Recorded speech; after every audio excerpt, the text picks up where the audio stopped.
nze alien skin Kakalaamu nga buli muntu yenna yamu appreciate nga nze netikako drone omusajja ali Netherland era bannaye Kakalaamu muvuka ali Netherland yakwata drone nga ya sente euro drone zino ziba ya man nagintika njiretera alien skin esimu je nali nkubye mbuya banga abuzito mujjango ojja kujjano tetali buzibu ate kati nagogendo jiwa gubu genda jiwa muntu mugambe woba osobola kuba omwana je wano gisokenti waleeta n'omwana oyo agitwale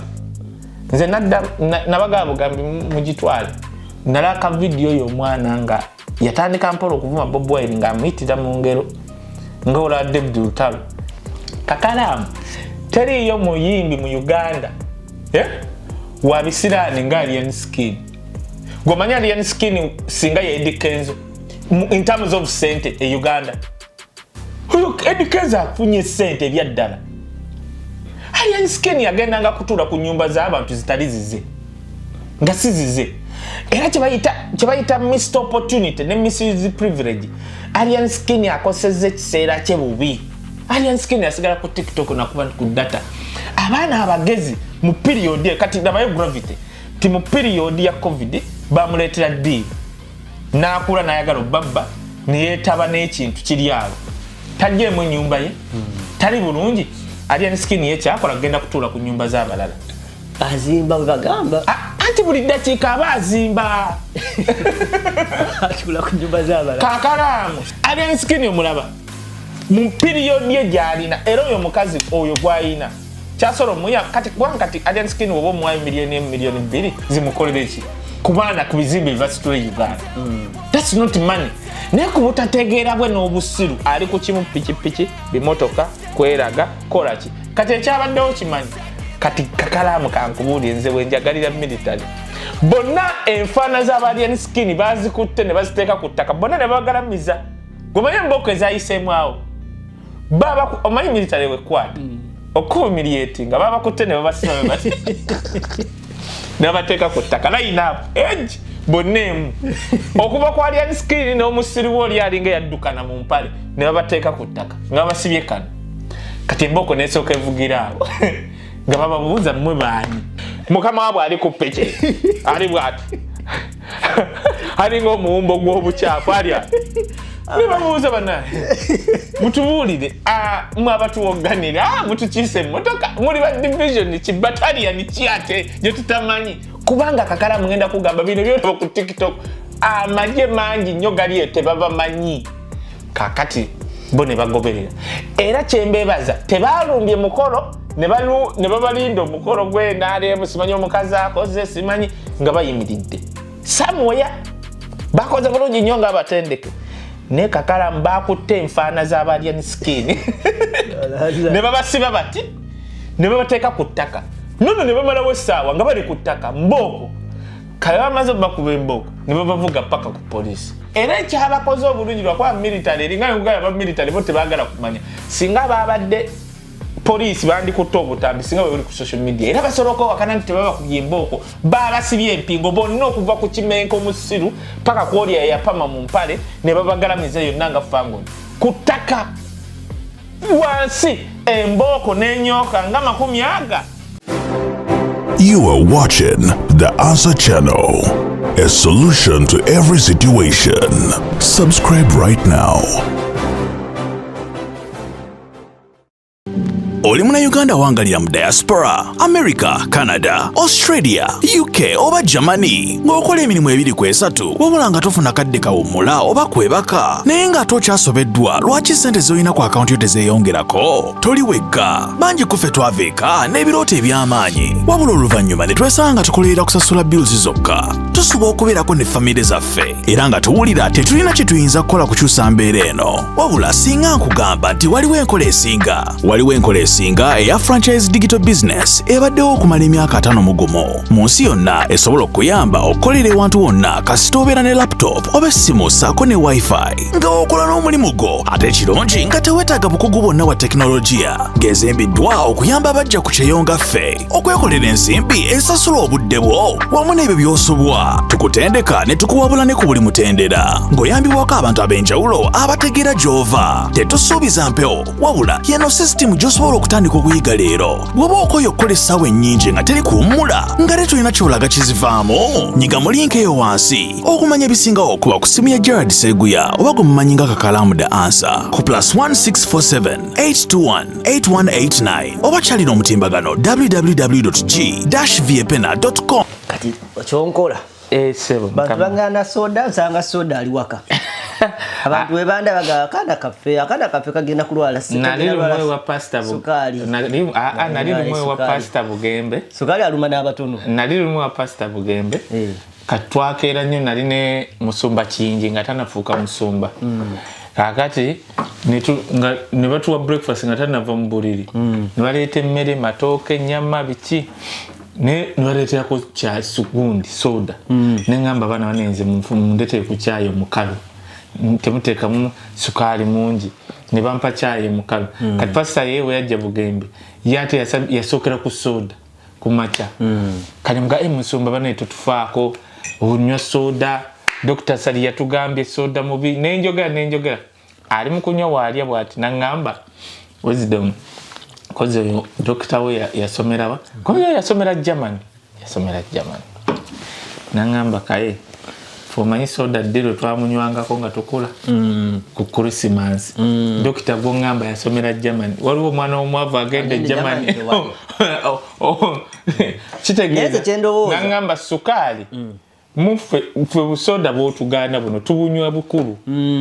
twabukonangako munako ki nkulu soko kireke nyinzo okwetwa nangamba kakati gwe byotugamba muganda wange bali ba doctor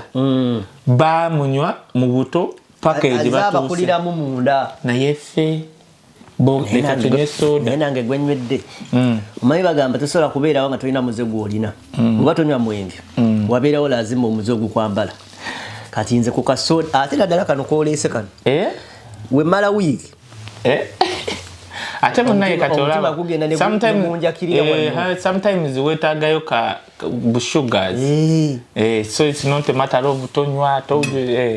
banne tusanso balaba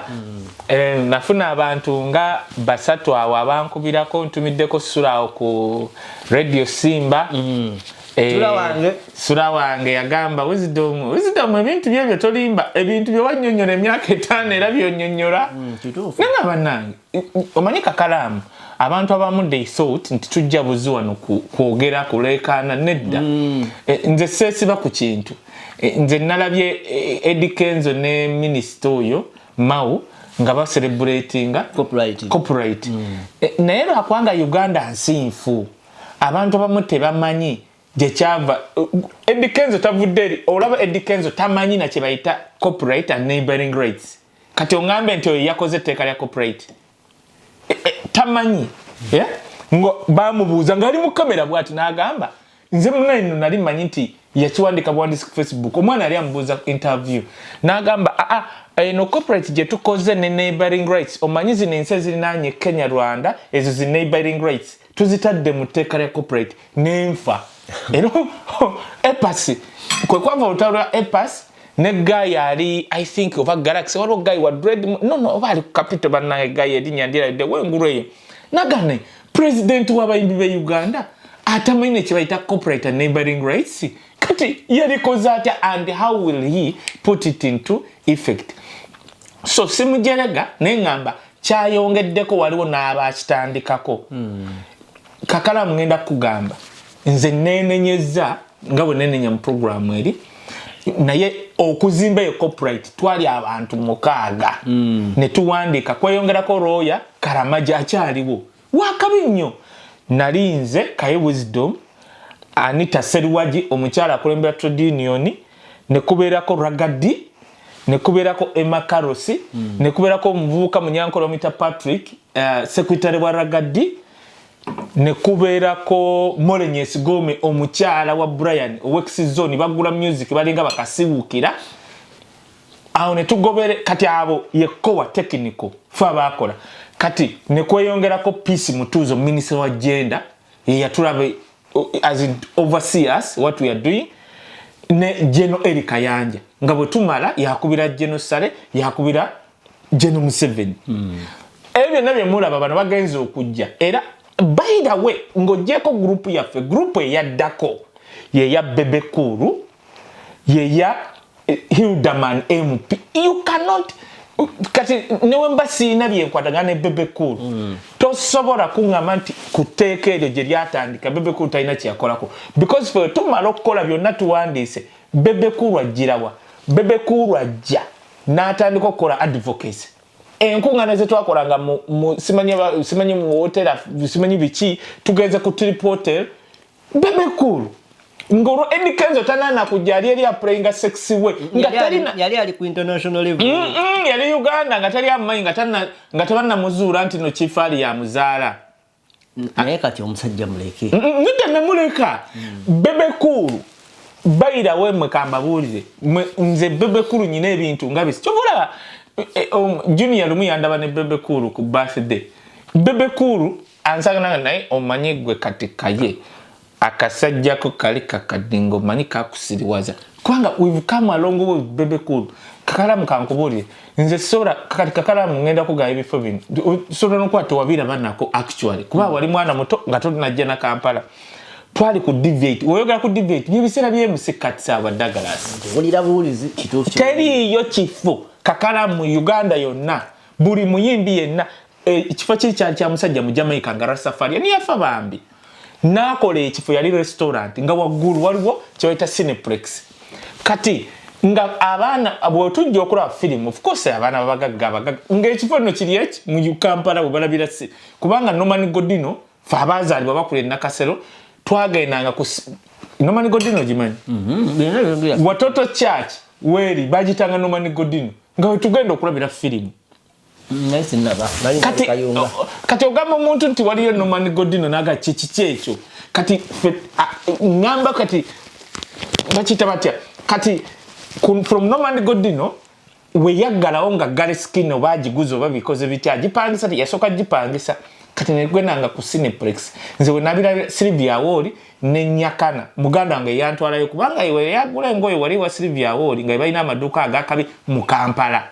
kakati ngalo Cineplex cinema era nze nali actually nga movie ezimoyo Gideon jukiro munene nga yankulembera nga alinga tata wange nze ngandi mutono nga bwetumala okulaba film nga kati ngaba n'abayimbi ba Jose Chameleone nga tanafuuka Chameleone bamita Jose Jose Ragamanyi nga batulinda anti tugulewo kati ngaba antu bonna abalabye film bagulawo oluggi lw'emmanju tuyiteeyo ng'ekigendererwa bwe tuyitayo nga music atandise ng'abamu tusigala kati nga omanyi abagagga abamu babiraba ne balaba ebintu by'ekiyayi buli omu n'atambula kati abamu naye of course nga basobola okuba abantu nga 10 ne basigala kati nga shot etandika okujjako nga cinema eri Cineplex emaze nga baagala ku audience yeyo kuba bebalinamu kwa ssente naye nga abamu bati okutuulawo balaba abavubuka bambadde ebintu bitategereka nze gwe gwasooka first time zaali mpaka za Buji Banton nga bayimba oluyimba champion era nze nawagira nnyo Jose oyo gwe gwasooka okulaba Jose Chameleone empaka musooka abantu banga 50 ne bajja nga batema Jose Chameleone nasigalako n'omuvubuka yali akola ku kisisa kya Chase Johnson wali ku Sapporo kati ne basigala babiri ne Jose nga munaku nnyo oli omuvubuka bannanga yali yayambadde era oba baamuwa kusinga nyambala naye nga Jose yayimba oluyimba lwa Buji ffenna ne tugaba babbi omwana oli era show weggwa ngenda muwa ssente ne Megadi onali mu America ne mugamba mwana gwe mutono nyoze muyita na mwana ne mugamba oyimbi oli batubye bubbi muwa ssente kyenzijukira ku Chameleone era nakimujjukiza twali mu COVID tanika gundi Chameleone yatanika izi career nga golede woli osobola n'okugaba ssente nali mu senior 1 nali muwanvu bwenti batututte mu Cineplex ekiro muganda wange omumanyi Gideon yali ava bweru nga munene nnyo muwanvu Jose senior 1 tuli mu senior 1 ndi bwenti muste Jose ayimba empaka ziri wali kati fe mama afi yatuwanga ssente buli weekend buli omu agende gyagenda fe obwongo buba mu film okitegeera kakati olowooza zali mmeka ebiseera okwata olukumi edduwa omuntu taxi nga za 2 nawa Megadi siringi 10 siriyera Megadi oba yayimba kiki oyo yali mu America actually njagala na kimujjukiza Megadi ayina ekintu kye yayimba nze abantu babiri yali Megadi ne Jose Chameleone benakwa kubanga yazina ani Michael Rose yazina bulungi nnyo naye saamufa akonze bali abayimba be bankwatako kati Michael Rose yajja nate Michael Rose time yali eyiseyo teyayimba ko gundi eyo campaign eyo ne bali ababiri nze benasinga okwata Jose na Megadi kati nze nakwata wa 10 ezali sente nyingi nnyo ebiseera ebyo post weekend ojja kuddayo maama wakuwe sadda mukulaba era we namula nenga omuvubuka oli yayi kati kubanga yali mutono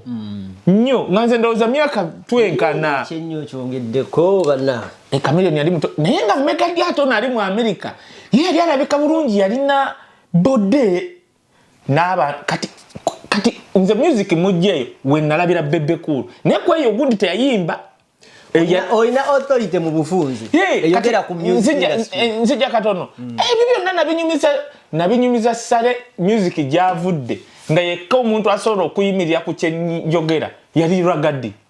era twali aba nga Ragadi music amujja mu 90s nze mujja mu 97 ne tutunka nga tubanyonyola kati no wendi kunyumiza empaka ezaberanga ku Sabrina's Juliana Giava na Irene na Mbiru ojja na kwewuunya kati tugende naye kati nkugamba mbu Bebe Cool lumwajja ye muyimbi yajja nga ayambadde anyumye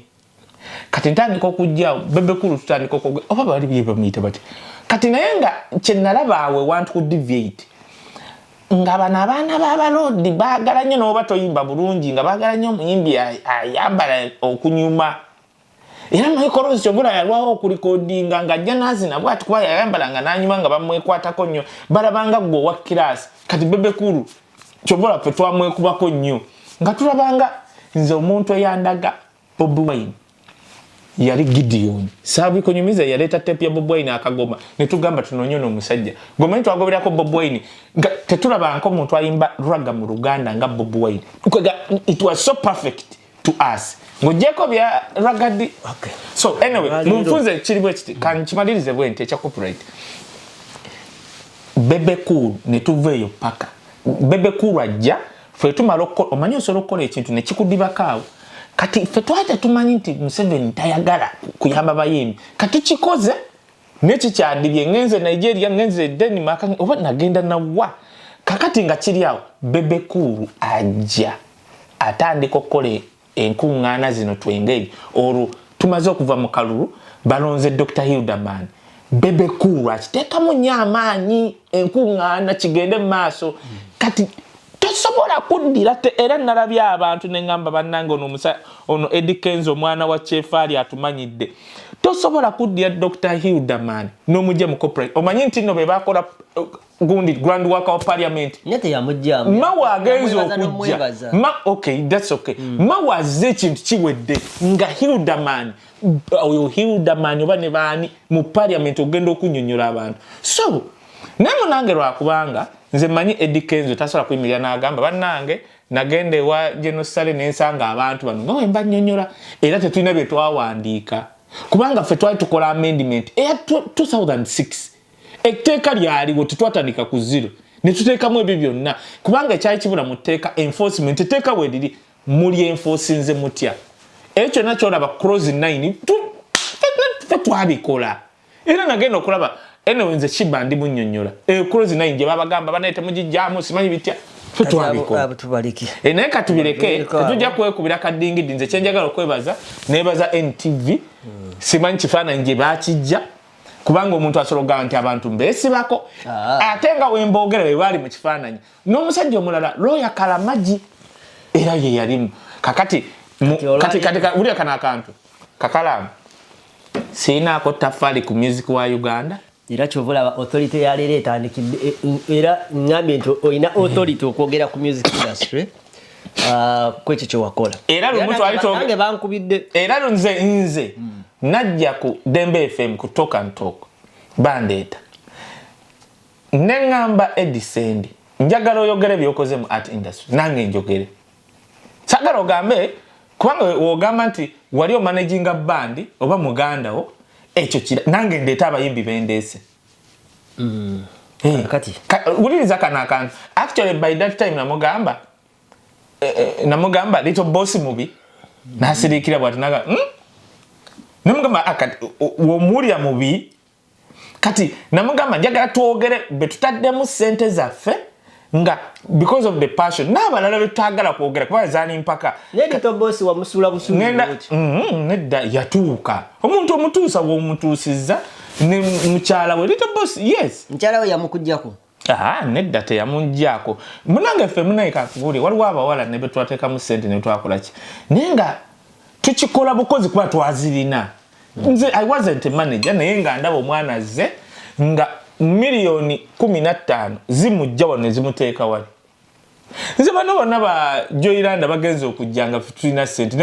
naye nga aliko abavubuka awo nga biringa ng'osobola okudda ku mwana ne balowooza nti byali bikyuse nga basobola okugamba osobola okukwana omuntu but we are willing nze Shabba nandeetera oyo Omega oyo muwala omunyankole naye kagamba nze omuntu ayogera atunula emabbalibbali naye agasse ebbanga diwera anti nga Shabba ye yali amanyi ti wisdom asobola okubaako ssente milioni 5 n'atuyamba nze nasooka okukola ne gundi Shabba oyo wa Frigo shoyaani kansiime waabo ng'atyayo nze nasooka okutwala Shiru ekabaale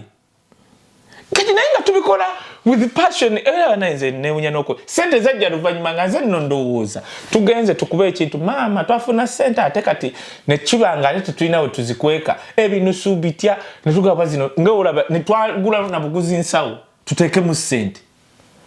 ng'olwo nno Alex Muhangi yajja mu show nga tenafuuka Alex Muhangi okukaka nafuuse musi kubanga twali tututte gundi Luze Anderson Luze n'anywa walagi nnyo Luze waveeyo ennaku zino mulaba bambi Luze mukwano gwe muganda wange nnyo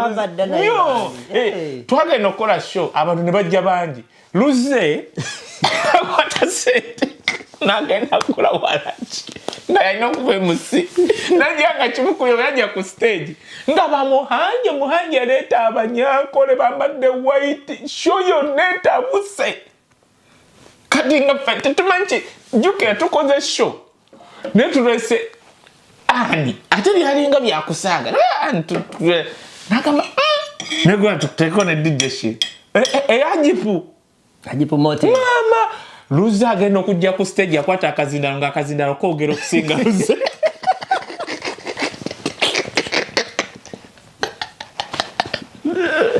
sente zetwafuna wali ebintu sati yajja n'akwata mu bwana nga tufunye sente n'agenda ateekamu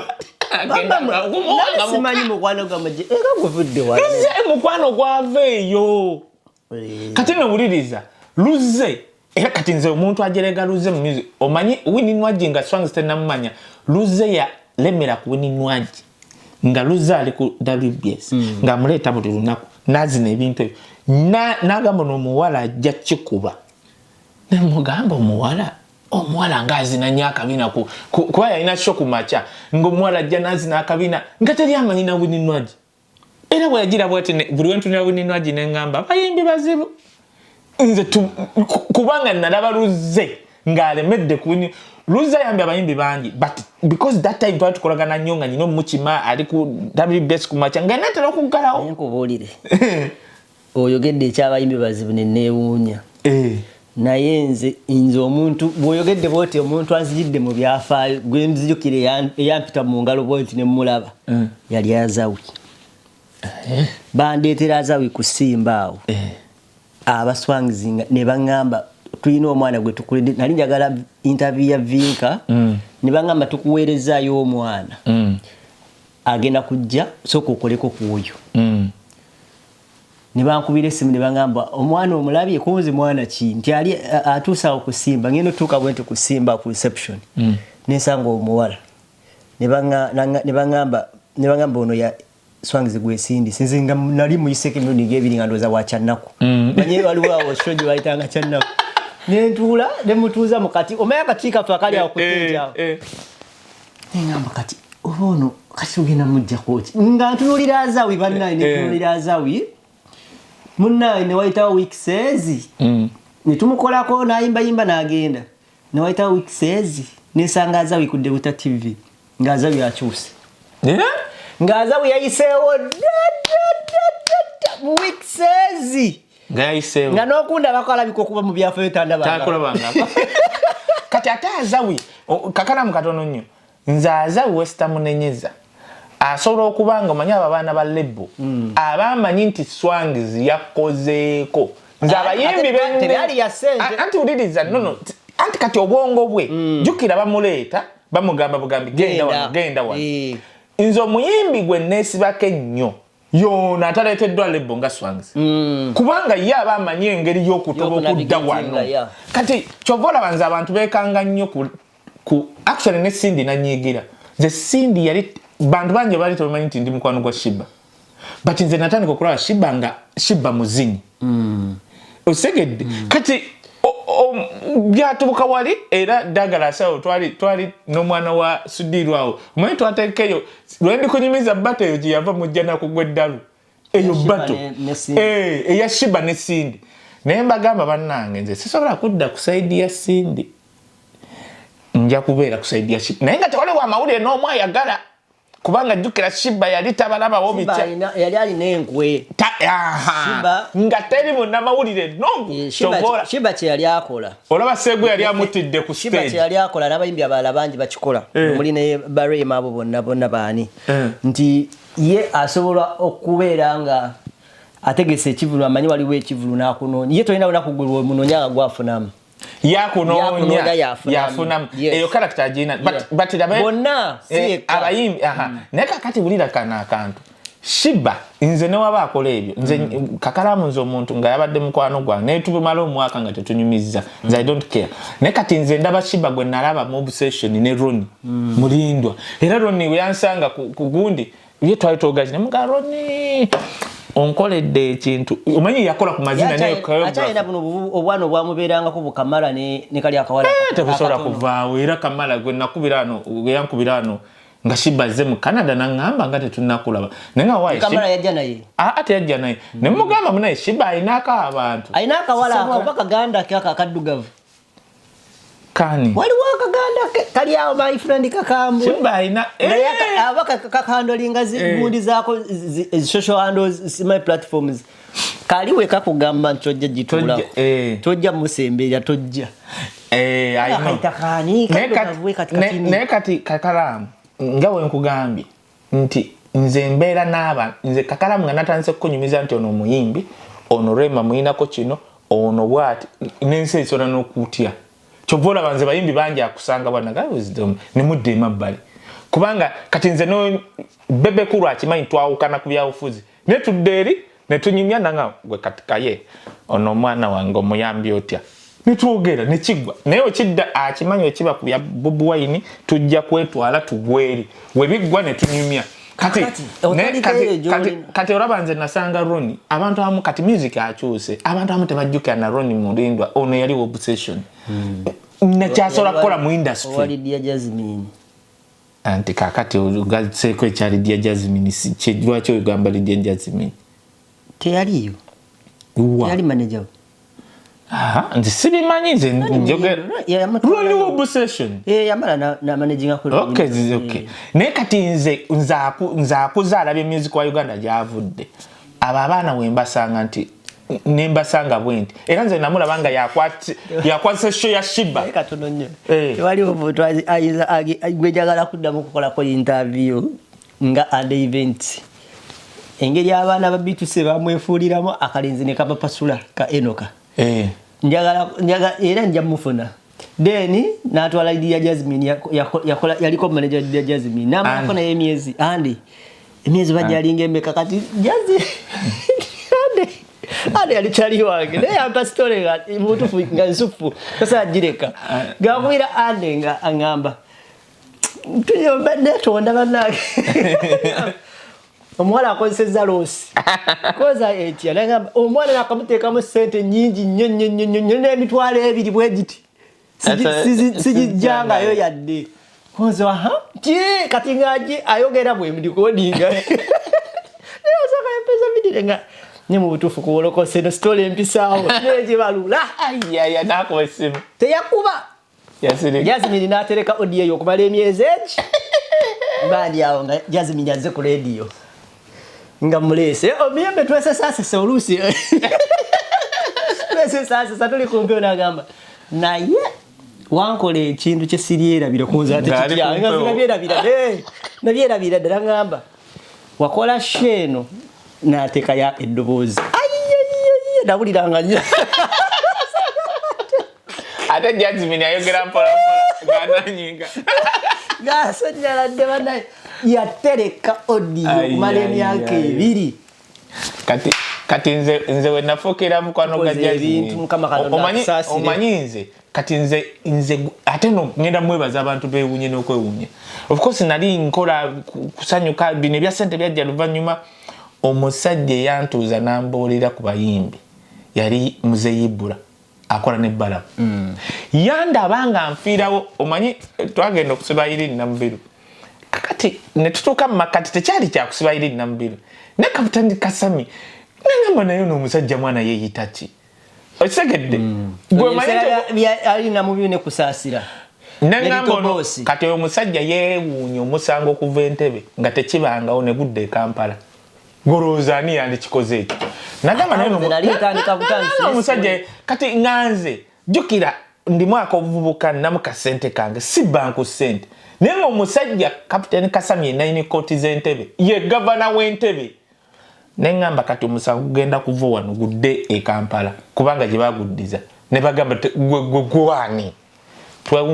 twawunzika guzza e Kampala gw'omanyi ekyaliwo kati naye lidiya Jasmine kusaasira teyakunyiigira kuba ne wamusanga wano kusaasira nzaawe tujja omukwano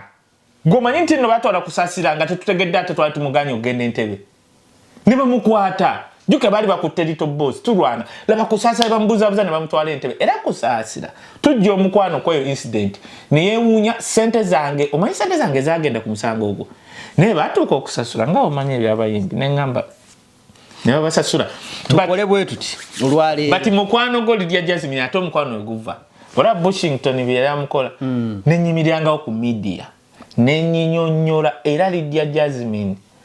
yansanga nanga musajja gwe nembaga banaye oli mwana muwala kati nze waliwo abayimbi bembaddeko ku media nga ipush nga ne tetwogera because balina craft mulungi nga Lydia Jasmine kyokka ate ekyewuunyisa kumanya ebintu bino bizibu nnyo wenafiirwa wisimaawo yafiiraawo nga ngenda mu ka depression nga abantu abaali bansemberasembera abambuuzaako on a daily basis ate Jasmine yalimu ne nnyina Rose Jasmine ng'akugwira oli bulungi kati yansanga wa Pastor Bugembe kati n'ategeera kiki empita kati bambi buli we yankubiranga nzijukira biri yenamukolanga ne mwana waffe tuli bazibu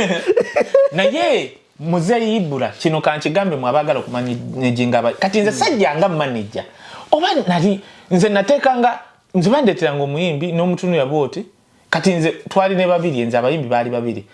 yali Rema ne King Saha ye King Saha yagoberera babiri nga tuli ku liddo nangamba nsaba omuyimbi oyo yansabireko kubanga babiri yayimba koota y'abantu ne bafuluma ne babiri nenkwata CD ne muga waliwo omuyimbi aŋŋambye ng'akubye sigino ng'ayimba naye nga no one cares babiri n'akwata bw'ati n'ateeka omukono ku King Saha ne tugenda nga tuwuliza CD y'oyo omwana naga omwana ono ayimba bulungi endala CD Harrison bali no yagireeta mu motoka ng'olwo kati ninga manager of course babiri mbadde nga manager naye nga siringa manager Harrison yaleeta oluyimba lwa Rema sima ne bananvuma oli wange ne bananvuma babiri naye nze oyo mukazi nze era nze waliwo abantu babiri basitanyega oba basatu Judith babiri Pastor Robert Kayanja Kayiwa babiri nayogera statement ku luyimba olwo kati babiri oyo amanyi bwe baba mu studio balaba abaana bayimba obulungi yagamba omwana nayimba bulungi nakimanya kama omwana ono muwo omukisa kama mugulire wenzi babiri balinga gwe batumye okusa Harrison yaleeta oluyimba nga tuli babiri yayina emmotoka Mitsubishi zino ennene ziringa Land Cruiser anti mwe tutambulira ng'eringa nnyumba enyirireeti obuwoobu bamuli babiri n'asaba essaala nga balinga gwe ekintu ekimutimbi naye nga gwasabira asiba wali ku gundi ku D-record ya Alan ng'olwema alina n'ekikumi ne Rema kyemmanyi wagenda okirabira nti waliwo omuntu yamusabira Hanison bali lino yaleeta oluyimba mu motoka babiri n'aluwuliriza naye nga ndooza amanyi Rema biti naga mukama omwana ono si mukama n'atandika okusabira oluyimba olwo nze njagala okwebaza abayimbi b'omulembe gwange kakati Sebo Roni newunyisa nti ab'omulembe guno bo kati oli omusajja Ibula sikimazeeyo yaŋŋamba bw'ati akola ne Balamu yandaba nga nteeka ssente eno mbayimbi nkola bino kati nampita bw'ati kogwo omusango gwa Irene kwa yali aleese Balamu busimaye kasami naŋŋamba mwana gwe oli mwana muto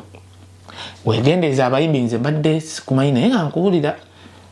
engeri gy'oteeka ssente bw'oti oba ekikola otya naye njagala kugambayo ekintu tyoto tuula wano naŋŋamba ekintu ekyakyusa obulamu bwange yaŋŋamba abayimbi balinga bamalaaya kozi wangi naŋŋamba ekyo kyo nkulabye ku kooti ne vidiyo egy'okozesa n'okunnyonnyola nkuwulira nnyo ki naye bambi tokeeranga ne weetuga abayimbi balinga bamalaaya asobola okukozesa wano n'otunda n'ennyumba yo n'odda wali nga wagitunda n'akubuuza ekibuuzo nze nakutuma ogitunde okitegeera era nze bwe nkolera ekintu omuyimbi kakalaamu nkikola nga sina kyensuubira mba n'eddembe era kati kankubule for example abantu kankyogere wano bato ya Shiba ne Cindy buli gwe walaba ku stage yasasula okujjako nze kuba bonna aboola baba bamawulire bonna buli omu yalina ensonga ku Shiba kakati bonna buli wa mawulire cream gwomanyi yadde eri Shiba nga ndi eno ndi ogu era yagezaako okujja ku side yange ne Shiba oba yali wrestling ono gwe tuli naye oba superstar nene mbagamba buli ayagala okubuuzabuuza nagamba Shiba nemukubakamba namugamba gweterera jjako bujja kano kakoti yali ayambadde gundi nemuga asigale mukano nasigala mukano nge ati Shiba music wagenda n'obulungi bwe namugamba jjako kwano olageko iwe superstar nasigaza akaleega akakali ak'obutimba nga yambadde bagi ajja nemuga gwetuula awo nengamba omwana muleetere ambuleera okwata seguya n'abuuza nemuteeka wali kati ne basooka baggalawo session ne tudde emabega ddagala sinanga kati kaye naye naawe ekintu kakati ate okitabudde nebagamba baleka olwo nno nga tuli emabega mwe kyemutamanya kwa buli omu yalina nali South Africa ndowooza South Africa ne Kaye tetwaliwo nga siso kati abantu abamu kati era Cindy bayirayo simanyi oba Shiba kino akimanyi to me bambi Cindy kubanga Cindy tubibaamu kwano naye kuva kwolwo tetuddangamu kwogera na Cindy first of all yeewuunya nnyo because byali bitugatta ne Cindy byali bingi nnyo temwogera okuva kwolwo ne baawe yaŋŋamba mwana baawe koza ali wano oba ali simanyi baawe yali kakati kankubuli ekintu gwosobola okikkiriza nti no Shiba ku bato okwo kwava okwawukana kwange ne Cindy kati omuntu asobola but for what nekiba nti mba nkigenzemu nga mmanyi nti you make a choice kati osobola okusanga kakinda nga ye tamanyi gy'ovudde okay sinyumye nnyo ne Shiba bututudde awo tukubye olwali naye ng'oli tamanyi akutundira bwati asobola n'okukanywa naga vaawo but kwayo battle kwayo press conference Shiba singa teyalina muntu yenna bali abaana baali beetegese omujjolonga which I could not allow because first of all kiri kyengugambye nti nze nalaba Shiba baali bamusibidde akantu baasooka ne beetegeka Shiba kyeyali tategedde ne beetegeka bati nga baagala bakiyita batya omanyi omuntu kagamba omwonoona kati neŋŋamba ebisinga yali abikola no anti Shiba wayawukana ne Jeff abamawulire bangi si bonna bayidawe si bonna sibawulire bagamba atufunye chance kati yebaka ku Shiba si bonna naye kati mulimu abamu nga kati Shiba kale alina kiyaba kuba kati seguya bambi waliwo ekintu kyayogerawo nengana Shiba naye nemugaa seguya abayimbi nabo bamanyi karakita yaabwe naye tisobola kudda wali gwe nemubuuza ebyo bintu byammwe nga ndaba and I'm glad Shiba appreciated that sirya sente mboba mpadde oba kiki ne tugenda bwetyo okitegera ekintu ekyo n'omulagwe neebaza ye Ronnie Mulindo yali wa obsession we namusanga bwati nga yakutte yakola choreography gundi yonna Shiba gye yakola nengamba kubanga bava wala andi nze nga kunze nze anyumirwa ebintu nze bate natunula performance ya Shiba n'ebintu bye yakola sina kye nabanja Shiba oli yakwatanga bukwasi tukubira raga banda danda bada kizoke buli omwe asobola kikwa nendeta Rocky Giant but to me Shiba in terms of entertaining natunulya stage nga Shiba wajja bwati na deno na imba rimba ne actually sindi ekintu kye yakola Shiba ye yategeera nti ono sijja mmwe nganga bino byakola bino nze katika nkwataka zina ntandike kuba raga damba omanya baroga mafini bakola nga buli wajja kyasooka kati ate Shiba ye kyategeka which he was professional Ronnie kyemwebazaako mulindwa jangu okuba oluyimba lulugwe dawali kuba oluyimba lulugwe Ronnie kyemaine Shiba baayagala okukola ekintu kya bebe kulu kyakola ne Bobi Wine nti yimbe nyimba nyezi gwe deta yimbe kumbe sindi ate n'akola ekirala n'aleetamu ebyaraga mafini siriyo bate yasembayo n'okubeera ne music atali mu byabufuzi eya sindi ne Shiba era ye music siwe yakomaawo batandike kubanga sawa zino consideringibwa byabufuzi era bw'oba oli muwagizi wa music omuntu yenna kino kankyogere bw'oba omanyi sigambye bawagira Shiba yakola kinene nnyo ku talenti ya sindi okuva ku bate eyo sindi yayimuka nti kagamba because Shiba yandiga omanyi osobola okujja ne bato n'obatolinga omuntu n'akusuula mu America 50 Cent yali ayimuka Jalulu nga yali waggulu Jalulu nakkiriza 50 Cent baawunzika Jalulu agudde Shiba nze oyo Professor Mugundi wa Victoria University Muganga yayita Shiba nga ffe tulinza simu egi ti Shiba akkiriza tumina lindowooza Shiba batagenda kukkiriza we yatukubira nagamba nange Shiba akkiriza okukola bato ne tugaka kiwedde omuntu atasobola kwebaza Shiba nga muwagizi wa sindi tomanyi music kubanga okuva ku bate eyo sindi yayimuka nti n'abantu abali tebamanyi nti sindi alina that talent Shiba yamu opportunity enso okutegera talent ye to me Shiba opened up that opportunity abantu okumanya nti bannange actually to me what I could say Shiba bwe kiba muntu kwongera ku opportunity omanya osobola okuba nga oli muyimbi bayida abantu bakimanyi osobola okuba nga oyimba bulungi naye nga gwa byeyimbira ng'ensi tesobola ku opportunity tena asobola kupangisa million 5 Shiba nkwebaza nti yawa sindi that opportunity ensi okusobola omupangisa n'okumulaba nti muyimbi wakabi kuba yali wakabi naye ng'ensi temukkiriza from that battle tugende katono ku nsonga ya nakyo nkyogedde kuba manyi kuyimba sogedde nze mmanyi omuwagizi wa sindi yenna naye kati kyenkugamba nti abayimbi kino nti kola wobanga okola omuyimbi kikolenga mu kwagala kubanga nze ngaye from that battle nafiirwa mukwano gwange oli ataakola ate kati awo kyeneebaza bebe asobola okundaba nga muyisaamu eggaali ng'alumbye Bobi Wine bwe musaana nga kati gwe Kaye osegera to that naye kati obulamu bwo bubaddemu ebintu by'okukolera abantu n'otuuka time like n'otuuka n'obalansinga mu kyofunyemu abo abantu nga gw'olaba tekikola ki tekibalansinga naye ng'ate gwe obaddewo wiiki eno mbadde ndaba Alien Skin Alien Skin naye wabula katalu kutwale kituufu kuba wamweyimbamu awo mu kaseera nga yali muzibumu n'olufubutukamu bwotyo nga tolina kyolufunyemu yali mugezi abaali bamuhandoli nga bamugamba abeera Makindi Makindi wali balakise esinge Makindi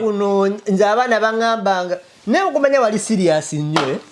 abaana bantuuza ne baŋŋamba naye omusajja w'oyo abaali eni mutuleetereko naye olunaku lwenjogera ku Alien Skin ngo tomuwulira kiki ekigenda mu maaso nga okuva dda mwaka kati ngenda kugamba nze nali sisobola kusituka wano genda mu maka ga Alien Skin nali nja kwessa era nze neewuunya nze nga nsituka mbu ngende ntule mu maka ga Alien Skin baali baŋŋambye tugende ffenna nali sisobola mba nessizza my brand kwessa brand kati Kakalaamu inze omwana wa Sudiru we yafa neggalya mu kisenge n'enkaaba because it gave me an opportunity ezo na battle zoraba nebikoze bitya nebigenze maaso Rajiv kati nze ntuula na mwana wa Sudiru ndetera alien skin awunye bigere kati okay kati kankubuulire kuba munze waliwo omuntu eyangamba yali handlinga gundi kati nze tosobola ku ngobeera makindi nonkola ekintu nosigala waggulu ng'okibuzanga edimeza barakise singa makindi be batuzaala nabo banzikulembera ng'omwamba ebyo omwana yatandika yafuna amaanyi kati nabadde wano juzi mulaba bajokosa ddiru bamukutte ne bamuta bamugambiddeyo bamute wuliriza ngenda kugamba ekintu tebakulimbanga njaga kugamba abantu alien skin baagala mukomyawo waggulu okutali musa kati ntiwuliriza kati ate namukomyawo kanjogere kino ekintu mugenda kitegeera Eddie Kenzo ng'alina Nyamutolo politician B2C ng'alina MP oba former wulira waliwo n'abalala awo abali mu bannabyabufuzi nga bafunyemu kukwana alien skin kati alina Helen sigambye bugambi nga gundi we naye gwe tufaayo tuli kimanya myaka ng'ena buli mwana ali awo kati ngenda kugamba oyo mukazi omumanyi kati ngenda kugamba kati ngenda kugamba abantu bonna abaddeko mu State House anti bwe bati babanga gundi nga mutuuzo babuli eyo twabasanga ngeeyo era kyo amaanyi gye bagajja ndaba amaanyi mangi buli muntu yenna abaddeko mu State House nze nalaba mutuuzo oyo minisita wa genda nga mutono nafutuka bwati buli muntu yenna ababambaze ebyo nga bine byanale mukada babambaze ebintu ne bajje ne bambala naye lwa kubanga abantu abamu aba mu State House bagane bakolayo mu course wadde tebakoze course ziri deep za amaje ngosoro mwesanga waba nogu nga captain mwesefusi nenga tomanyi nga tita babitugamba gundi oli yafa wa police Kirumira yagamba bagendanga ne bakola courses nezisooka ezifiiramu abantu bwe ziggwa ne bagenda mu z'ebitabo baba bali awo ne balaba group y'abantu nga ba tribe eji nga baze ate nga bafuluma bakadeeti nga mwe abakozi zirize gye mufiiridde abamu mikwano gye bafiiridde mwe mufuluma muli nyota 2 bana abazze aba tribe embi bafuluma balina nyota ezo kati abantu abamu abakazi boolaba abalina ogwabo asolo kati kankubule Kakalaamu waliwo omuntu omusajja mwogera naye alina ekibinja ky'amagye kyakulembera awo Uganda mukazi munene bwati alina akabina kakomeni gomanyi training y'ekyo ekibinja gyekola eringa y'abamalini osobola okusala n'oba wa kiro 10 n'osigaza 9 naye nze nalaba omuntu nga munene bwati naye nga munange yakola ki yakulembera and the question was yayitawa kati now katudde ku kino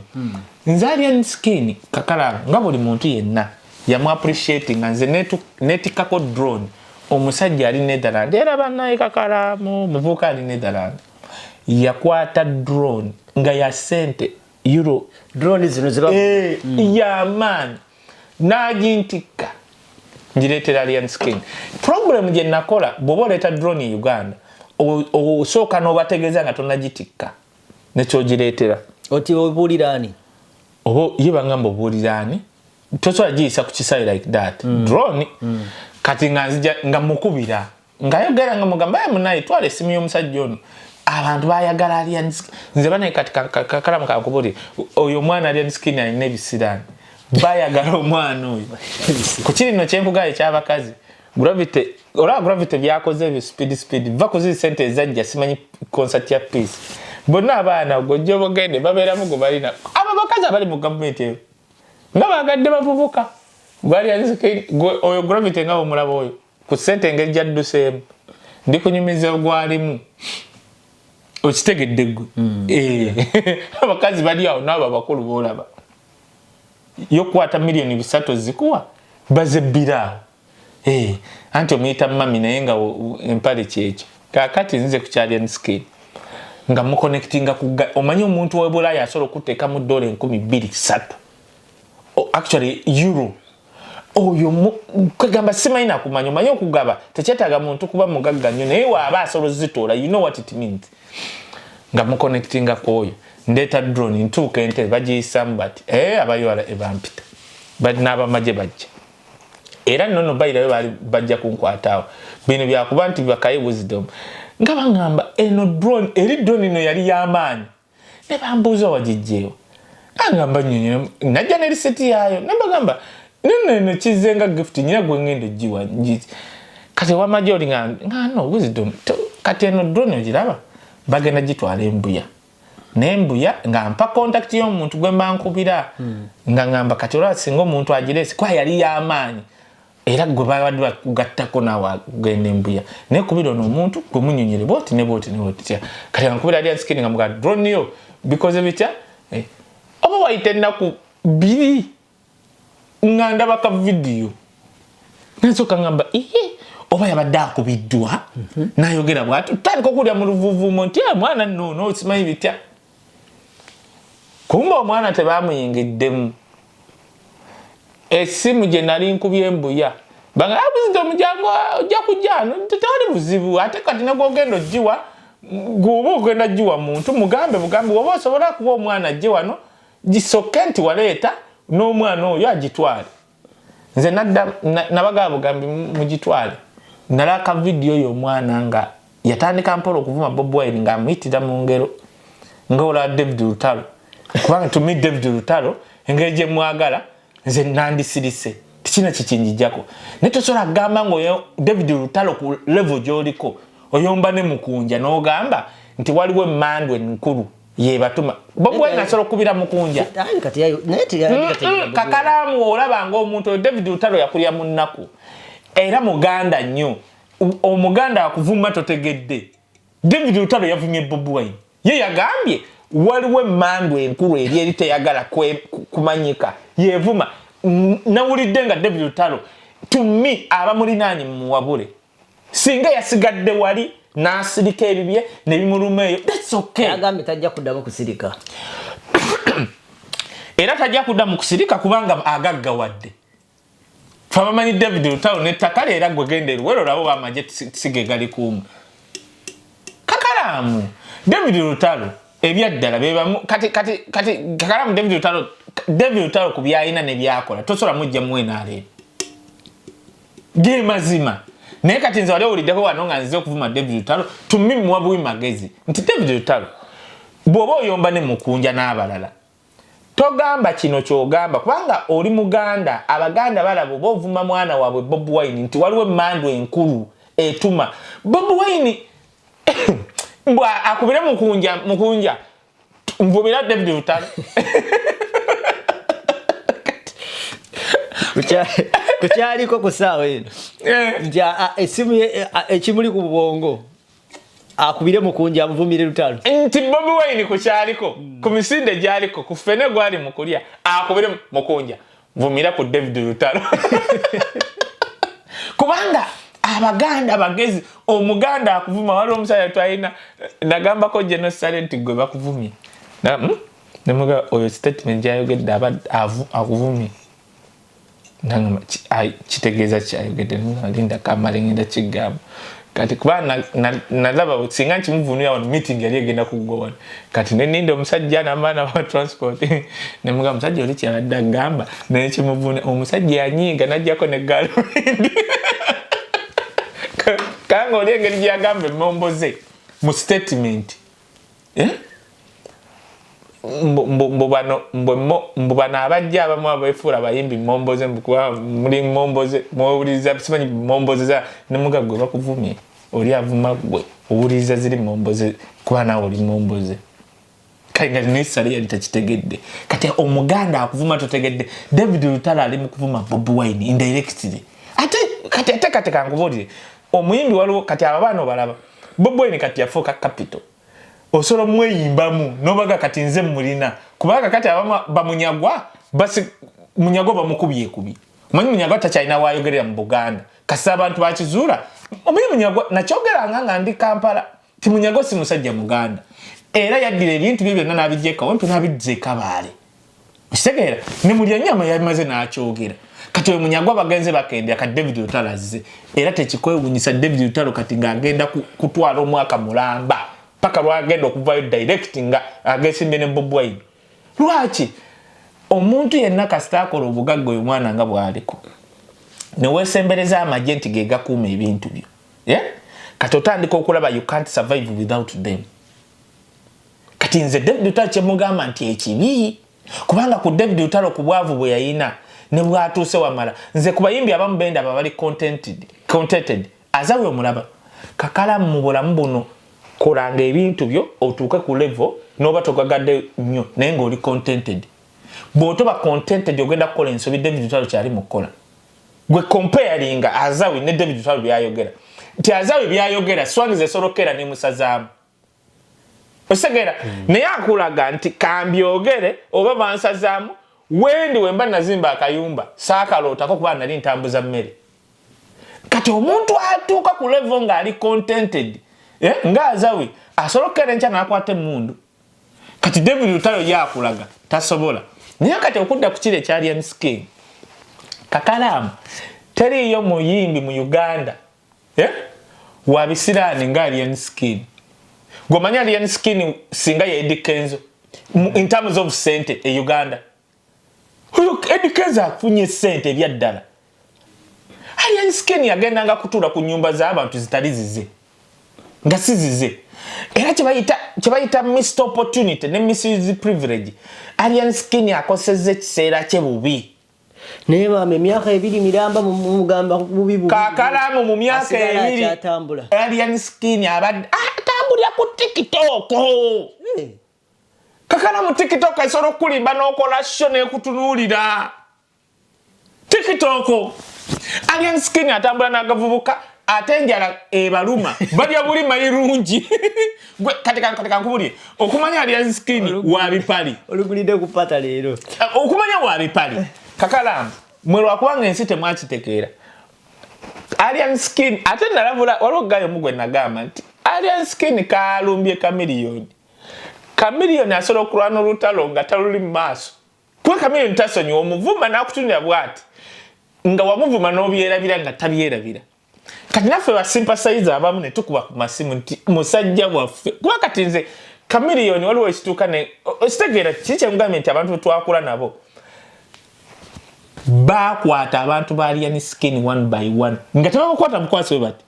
bagenda bamenya obukongovule babakubye nnako bola baabo tebamanya amanya gaabo. Waliwo gwe bali bagamba ali mu komera simaye Kabadi oba yani oyo Kabadi abamutwala Kabadi aliwo omulala awo waliwo ono kali awo akavubuka kampi bwe kati akakamuvume nnyo bakatwala buno buntu obulaba basiba mu komera kati va ku komera bakakuba buno nga bakatwala eyo ganga kampu ye ne basoka bajijjamu bali abeeyita bali abategeera ne basirika bati Alien Skin yasigala ku TikTok na kuba ku data. Abaana abagezi mu period kati nabayo gravity ti mu period ya COVID bamuletera deal nakula nayagala baba niyetaba n'ekintu kiri awo tajjemu nyumba ye tali bulungi Alien Skin ye kyakola genda kutuula ku nyumba z'abalala azimba bagamba anti buli dakiika abazimba atula ku nyumba z'abalala. Kakalaamu singa tetwayogera full figure singa tamaliriza full figure giri emyaka egyasooka gyamusala ngenda kugamba n'azuukuka era ku luno sente abadde azisaba nga akambuwalamu abo abantu kyovola bakuluno abajjeemu ekizimbe naye singa yasigala kwebyo bya Alien Skin kwebuzaabuza yansigadde ku mayirungi. Alien Skin omulaba mu period ye gyalina era oyo mukazi oyo gwayina kyasolo muya kati Alien Skin wobo mu million 2 zimukolera eki kubana ku bizimbe basitule Uganda. That's not money. Naye kubutategeera bwe n'obusiru ali ku kimu pichi bimotoka kweraga kolaki kati ekyabaddewo kimanyi military yabadde etambula era bakyogedde bulungi. Military egenda naye ajja n'obugombe aba military batunze emmotoka aba military abalina obugombe balabye bo tebakuba bugombe nene emmotoka eriko kwangoni ekuba obugombe kati wali abantu aba military abatali ku TikTok ne bagamba tono omusiru yani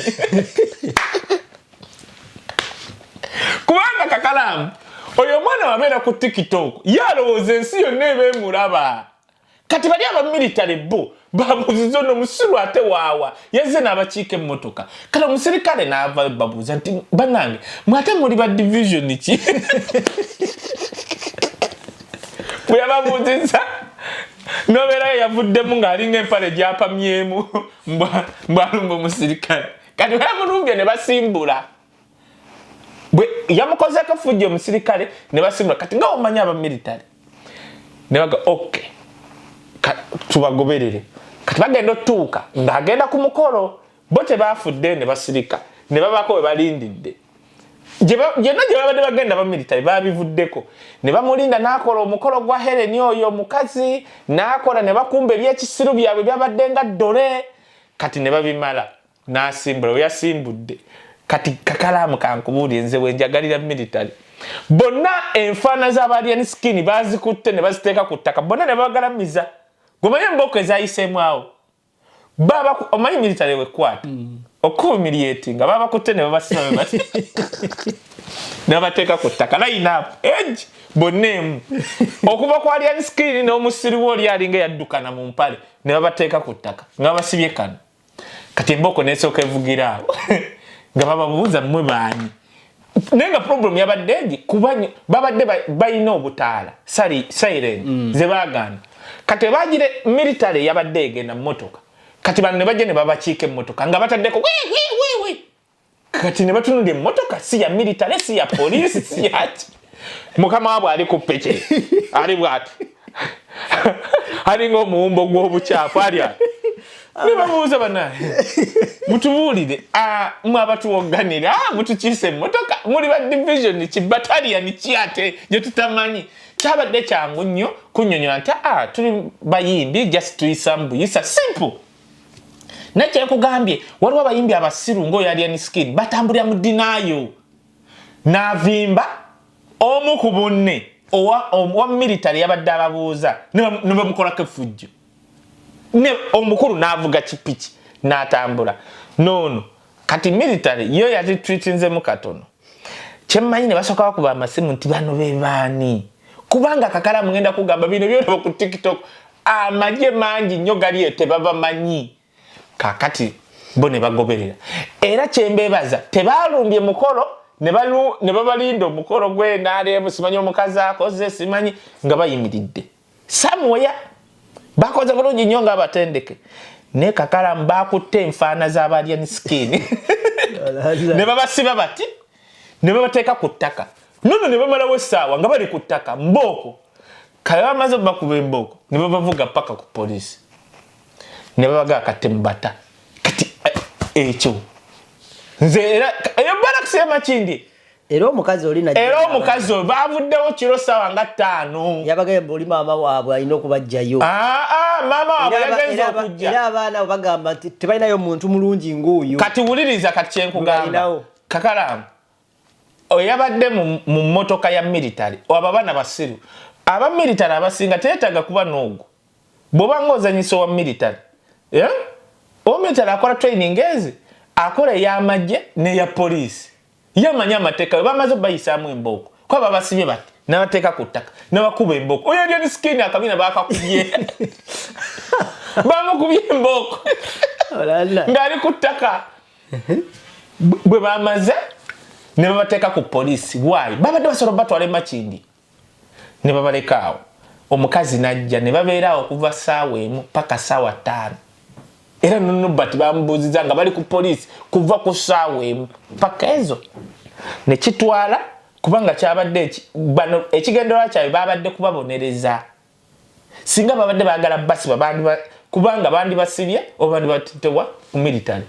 era bonna tebabajja ekirindi basose kujja mukama waabwe kunnyonnyola nga baswala ate yabadde bondi tegera bino ebintu tebabatadde mbu mugende mutambule police bondi come and report here yes saawa 5 ez'ekiro bamumalemu effujjo era yavuddewo kuba kidumusi yakifunye ku mbooko kati teri amawulire bogerako bamuyisizaamu embooko n'abasirube asiriwalire ddala era yemuyinja kyobala bakuvuma kubanga olumirizanga kati nze information n'aba abakutte neyabaddemu emmotoka mu military waliwo kati kakalaamu military yemakindi kati bino byobadde ogamba nti alien skin nze nakoleranga ku climax gundi ya lule ey'okubiri jagira nga nvaamu kiro ngera nze bwembeera emakindi embeera ogwo naye nga mba mmanyi ngoloza lwaki tebankwatako ababaala teri muntu ng'osula makindi nze sikesisula makindi naye nga nvaamu kiro ng'osula makindi n'onkolako effujjo gwe gwomanyi era nakolera tuwanda wan climax nga nze influencer ya waayo ngera nyina okubeerawo ate ngena kubazimanyi ku lwokubiri simanyi bandi nyina ogistreaminga nga mbeera omwo kakati nze nkanga oyo n'aba abakubye era ekyabakoze obulungi lwakuba military eringa nkugaya ba military bo tebaagala kumanya singa babadde poliisi bandikutte obutambi singa bwe buli ku social media era basoloka wakana nti tebabakubye embooko babasibye empingo bonna okuva ku kimenko omusiru paka kwoli eyapama mu mpale ne babagalamiza yonna nga fangoni ku ttaka wansi embooko n'enyooka nga 100 ne bamala bayira waawo omukazi bamugambye naye omukazi oyo mugezi Helen teyagenzeewo babakubidde ku kkubo yategedde singa ng'endawo bigenda kwonooneka ye n'alinda wawe bagenda batwala chance ne bakwata ne batwala ku poliisi kuba babadde basobola batwala emakindi bali ne beeyongerayo babateeredde ku poliisi bond omukazi yazze kati kankubule kakalaamu netululira omukazi kikyaya anti tofaayo yeegayiridde babatere ku poliisi bond era babateredde ku poliisi bond naye ng'omanyi nze kubamu abaganda abasiru be nalindabye mu nsi muno yoyo alien skin kubamu abaganda be nalindabye nze ku baganda bendabye abasiru mu nsi muno omu yoyo alien skin because nga bwe nkunyonyodde kakalaamu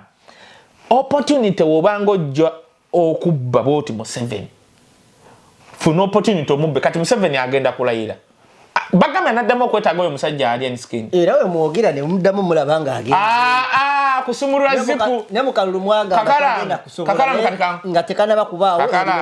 ngenda kugamba no zisabyogere ebyo buli omu asobola okusinkana Museveni kakala mukatika nkubuli oyo omwana kubanga musiru muhozi we yamwogererako wali ku luyimba luli nze singa naliye nandifubye okulanga noonya muhozi naye namulabe ne muhozi era amutwitinze anti wuliriza kiri kyenkugamba yenna yamukutte bagenda munoonya ni muhozi alimba muhozi ali mukulwa n'antalo za bajjeno nabbasa baali mu kukwata gwomanye ennyumba ya sitaani ekutta omuliro muhozi naye ali mukweralika yagenze kutwitinga ku bintu bya Irani walabye mu Irani nadagenda kuweereza walabye mu Irani yakoze ka video ne bapima Uganda buwanvu ki mizairo Irani zeina bagenda okupima nga Irani esobola okuba Uganda nga teyenyenyeza nako nga tegenzeeyo obasajja balina mizairo bagenze okizula bafulumiza mizairo nge edduka miles 10,000 baali bamanyi nti no balina mizairo zidduka miles 12,000 Trump ali mukwagala for the first time president wa America yakadde n'agamba ensi nti bannange tuli mu kuteesa na Irani nevaayo mu parliament nti saba tubuulire oteesa naani balina kakatuni ke baakoze nga alimu nga bataddewo obutebe bubiri n'entebe kaga now what are you talking about now what do you suggest okay that's a good idea nega kala katebe kalimu Trump kamwa kala tekali mu muntu atudde gomanyi Trump yaswadde gabaga mwatula yeka ngapanjaga oh yeah that's a good idea yeah Trump yabadde ateesa yeka Trump yaswadde kubanga yatuuse n'okujja n'alangira NATO ensi zonna eziri mu NATO yagambye bantu mmwe tulwanye ne Irani temuzze tuyamba naffe muli twetaaga tetulijja yalumba yawe ennaku nnyo okujjako Irani simanyi state egwe biganye kakati gwoyingiremu olwo olutalo omusajja diplomat yavuddeyo n'apima distance okuva mu Irani okutuuka e Uganda nga teziwerawo na mayiro 13 bali balina mizairo ziri mayiro 14 ne bagamba kati balina defensing system ki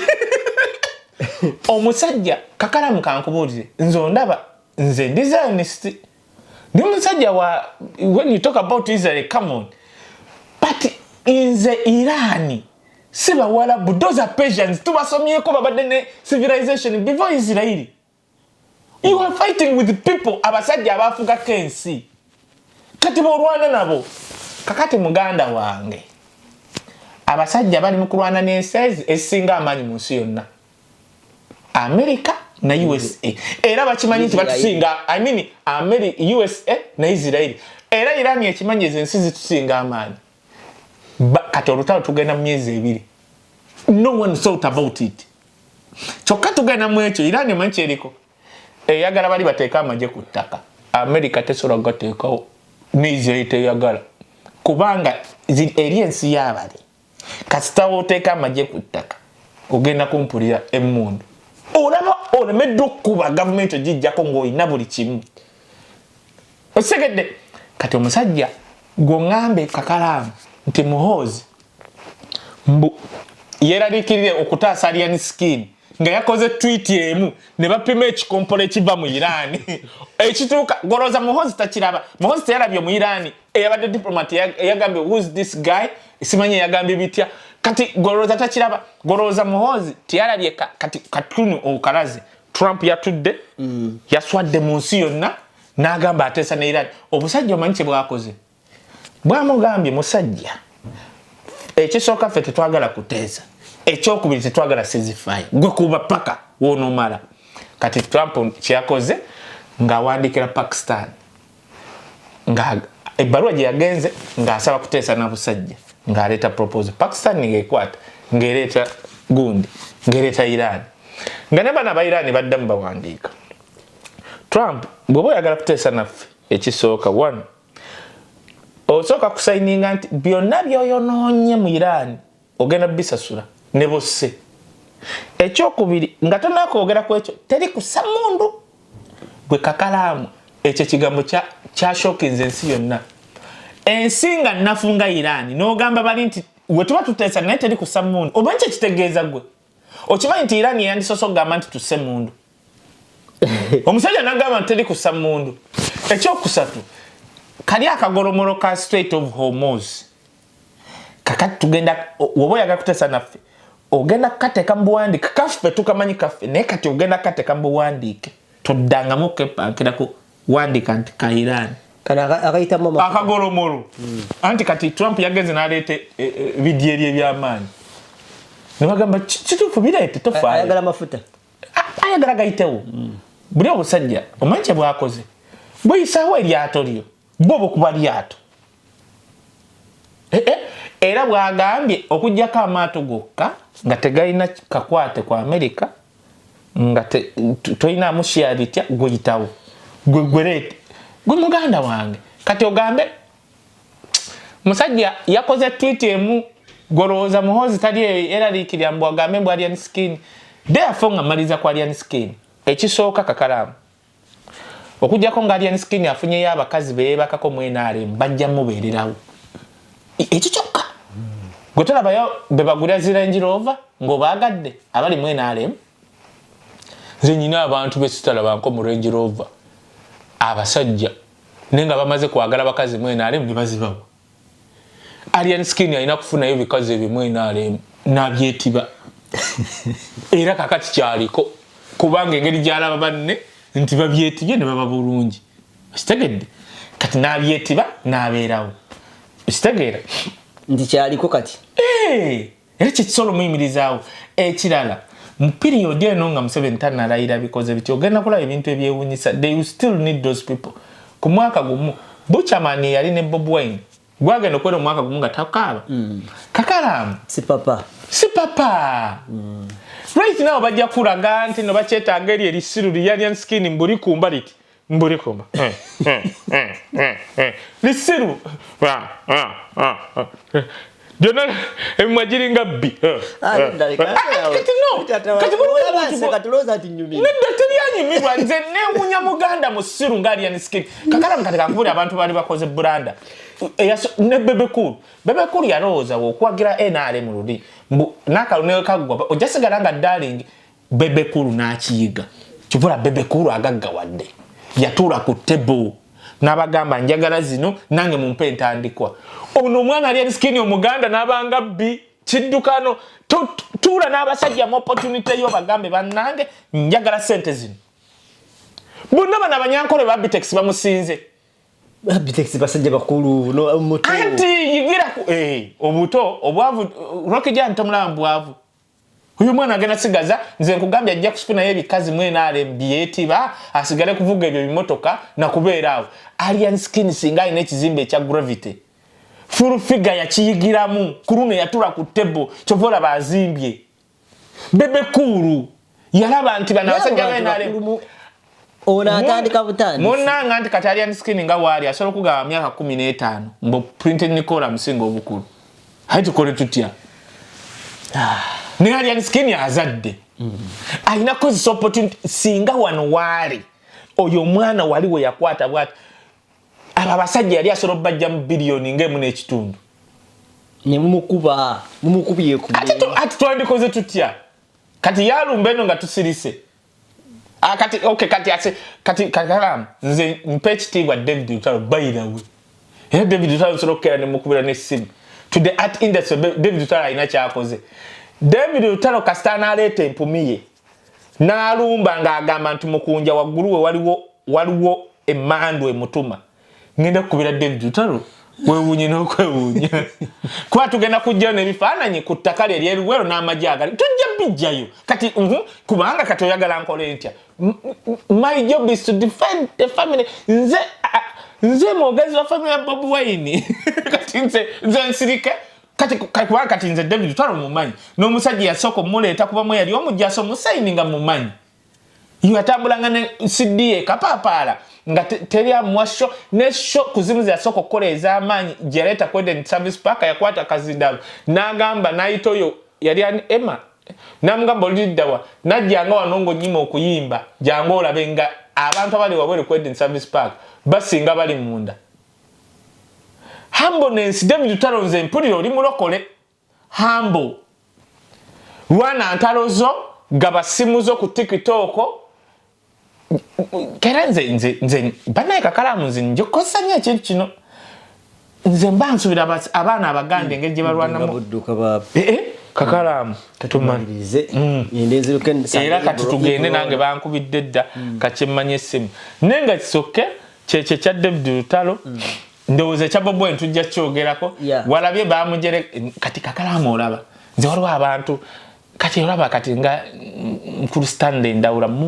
and he knows muwe ekitiibwa nalutsi waliwo kyendaba kyayoganda mugamba Nkulu Stanley todi kale lumba Bob Wine but with kubanga bali baali nabo teri abamanyi ne Stanley mwogezi bwaba yagamba bwati bwagundi bwakamuswaga wakitiibwa mawule some of us Nkulu Stanley Ndawula naye bwogamba Bob Wine nti azze Bulaaya mbu yandis sigadde Uganda struggle gibalekedde ne mubuuza Besigye yasigala Uganda yajjako government mu 7 gwe tulwana naye amaze emyaka 4 ng'abazungu Bill Clinton yayita mu 7 the beacon of Africa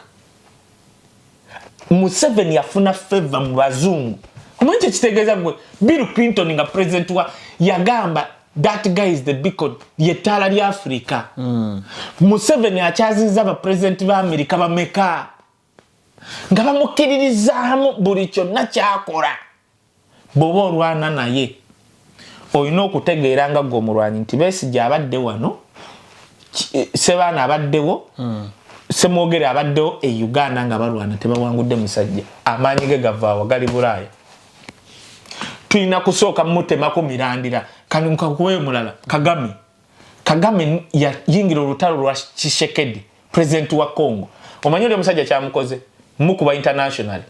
Kagame yayita kisuubira nti asobola okukeera ne bamuteeka ku sanctions Kagame has been a darling e Bulaaya Kagame nga bamusaasira nti no waliwo genocide e Rwanda no one is thought nti basobola okukeera ku darling Kagame gyaliko ng'ola Kagame azimbye ennyumba ensi ye nze kakala ngenda kugamba ebyaddala nze njagala nnyo Kagame nze in terms of development ne byakoledde abanyarwanda be naye muganda wange akasajja yalumba akasajja ka Tshisekedi ne kamanyono kagame sola mukuba mukono ku mukono mukoze ntya kandandiko muwabira byali mukola abantu bange twamunze bamutaddeko sanctions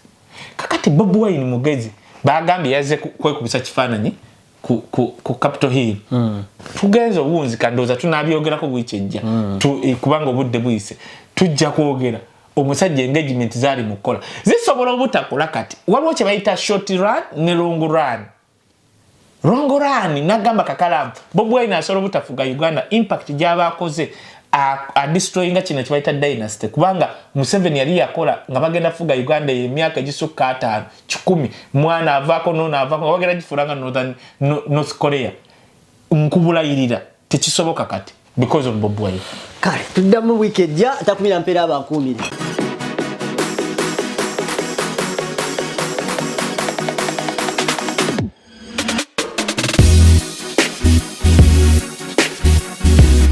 The Answer Channel, a solution to every situation.